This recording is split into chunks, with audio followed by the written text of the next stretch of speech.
Welcome back to U.S. history. Last video, cut off right at the very end of the video, so I just wanted to verify, clarify, identify exactly what was expected from you. We finished World War II last chapter, and therefore, as I had said at the end of the video, you need to make sure that you take the quiz. The quiz was over pages 507 to 519. Also, you needed to work on page 133, 134 in the activities book, which was a map of Europe and a map of Japan. And then 135 and 136, which was the chapter review. It has a matching section, a short answer section, and then another matching section. And you needed to make sure you did those assignments. Also, you needed to have taken the chapter 22 test. We finished the notes. You had a review day, you had a test day, and now technically this is our Thursday schedule, and we're starting a new chapter today. So hopefully there wasn't any confusion. If you're watching this video now and you haven't done those things yet, you need to make sure that you stop this video, take the quiz, do the homework, take the test before we begin chapter 23. Also, you may have noticed I added one additional video, another newsreel that the U.S. created after we had defeated Japan, kind of just showing America as they marched into Tokyo itself, seeing that the war was over. Just give you guys another sound video idea of what the news was like during this time period. Well, we're starting chapter 23, the post-war era. This is from 1945 to 1963. After World War II, America had some important decisions to make. Should it seek isolation? Should it desire world power? Should it oppose communism or ignore it? Should it join the United Nations? All of these questions had to be answered, and the man answering it was President Harry S. Truman, as well as future presidents Dwight D. Eisenhower and John F. Kennedy. Let's begin. Roman number 1, Cold War begins. Harry S. Truman was president at the beginning of the Cold War, 1945 to 1953. A little background on Harry S. Truman. Truman grew up in small-town Missouri from a farming family. Growing up, his mother always told him, "You must be frank with the world. Frankness is the child of honesty and courage. Say just what you mean to do on every occasion, and take it for granted you mean to do right. Never do anything wrong to make a friend or keep one. The man who requires you to do so is dearly purchased at a sacrifice." Truman took that lesson to heart, saying, "Since childhood I've believed in honor, ethics, and right living as its own reward." He used a quote from Mark Twain and applied it to his own life.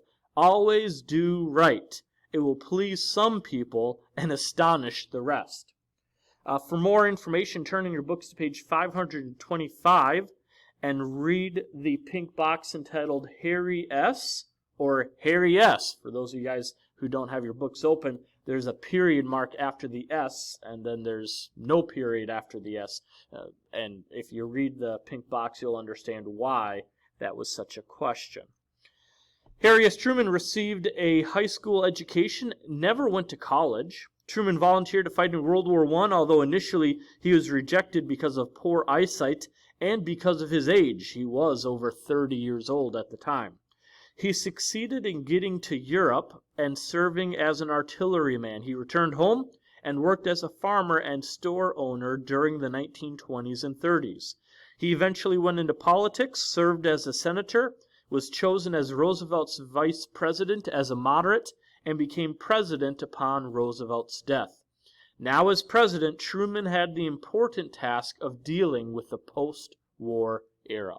One of the things that he's going to do before we get into it is that he's going to create the CIA, the Central Intelligence Agency.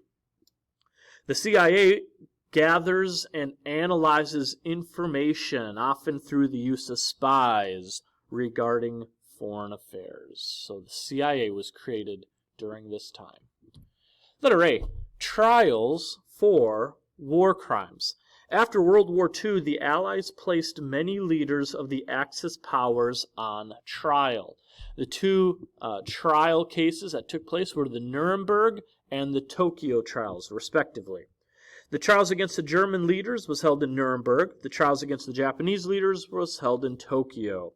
In Nuremberg, 24 individuals were charged, 12 sentenced to death, 7 received prison sentences ranging from 10 years to life, 3 were found innocent, 1 committed suicide early in the proceedings, and 1 was released without going to trial.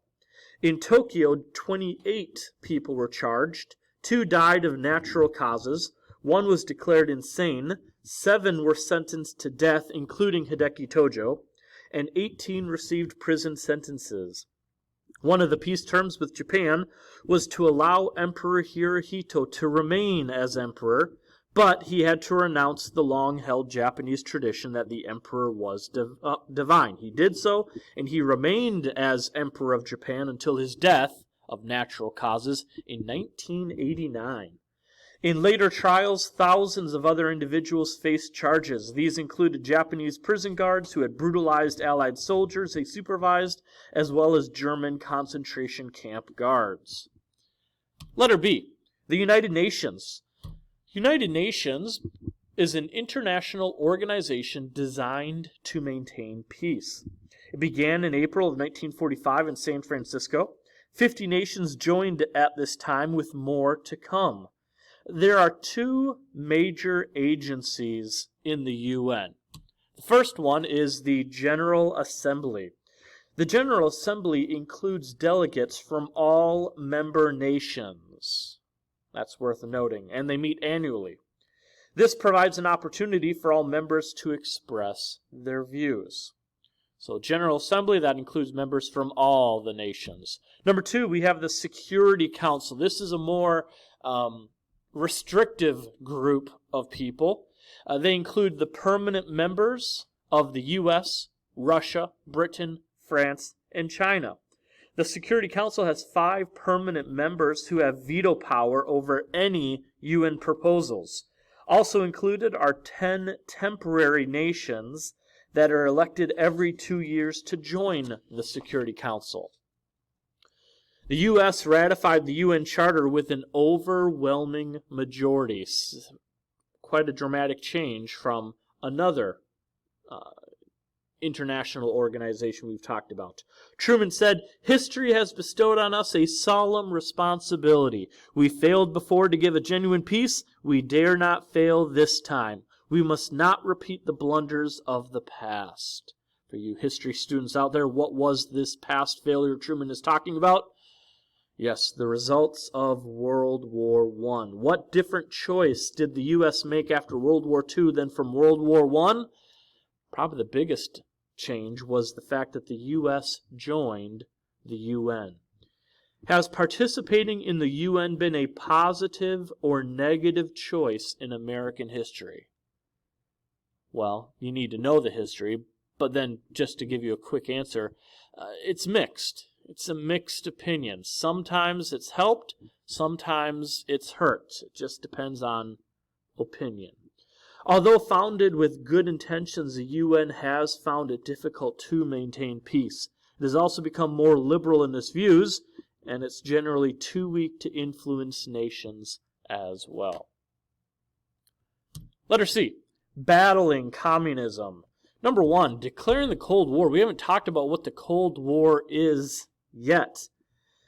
But the Cold War involved the 2 superpowers and their allies, the U.S. and the USSR. Probably the best definition I can give you of the Cold War is it is a period of tense and intense competition which only occasionally flared up into actual military conflict. Think of it this way. The U.S. is on one side with their followers, and the USSR is on the other side with their followers. And both nations are competing for world dominance, or at least world affluence. Rarely will it actually result in conflict. Never will it result in conflict conflict between the two countries, but sometimes it would result in conflict between some of their allies.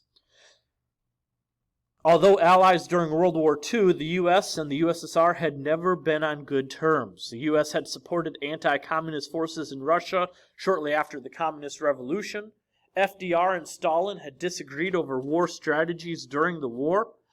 And the worry was that there was the realization that the USSR tended to spread its dominion.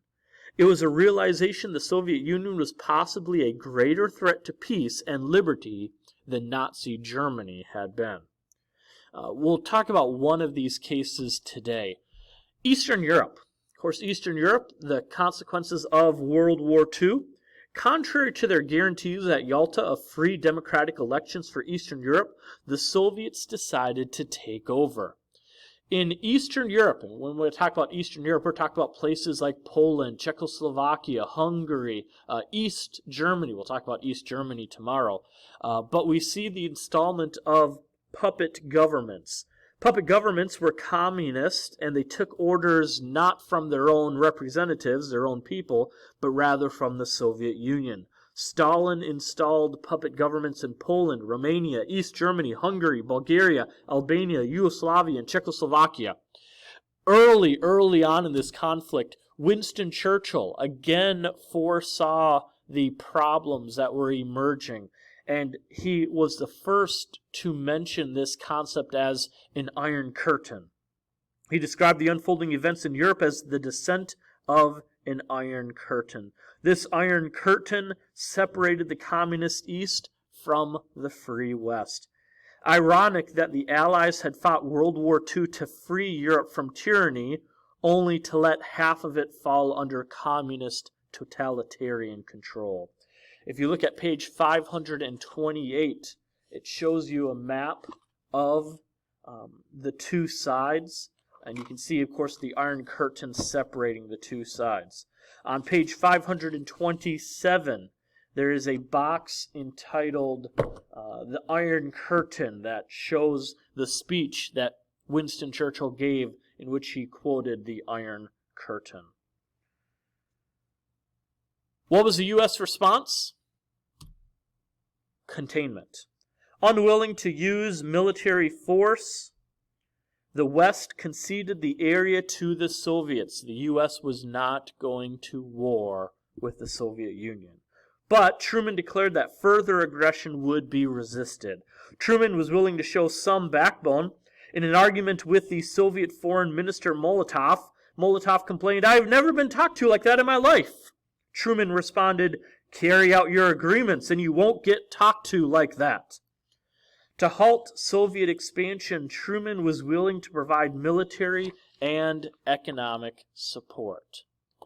That's all the material that we're going to cover for today. Again, please make sure that you've taken the quiz, done the 2 homework assignments, and taken the Chapter 22 test. Hope you all have a good rest of the day. Be good, do good.